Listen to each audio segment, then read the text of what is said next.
Beni hala şaşırtan bir şey varsa, evrenin başladığı milyarlarca yıl öncesine dair bilgimiz olması ama hayatın nasıl başladığını hala bilmememiz.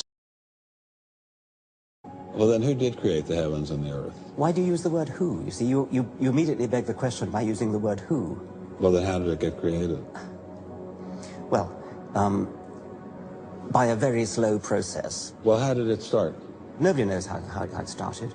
We know the kind of event that it must have been. We know the sort of event that must have happened for the origin of life. And what was that? It was the origin of the first self-replicating molecule. Right, and how did that happen? I told you we don't know. So you have no idea how it started? No, nor has anybody. Nor has anyone else.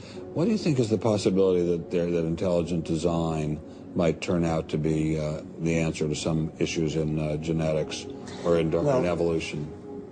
It could come about in the following way. It could be that at some earlier time, somewhere in the universe, a civilization evolved by probably some kind of Darwinian means to a very, very high level of technology and designed a form of life that they seeded onto perhaps this planet.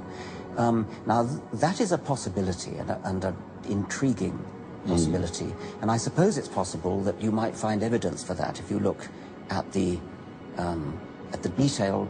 details of biochemistry, molecular biology. You might find a signature of some sort of designer.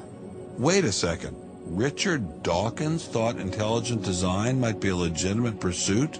And that designer could well be a higher intelligence from elsewhere in the universe. Well, but that higher intelligence would itself have had to have come about by some explicable or ultimately explicable process. It couldn't have just jumped into existence spontaneously. That's the point. So Professor Dawkins was not against intelligent design, just certain types of designers, such as God.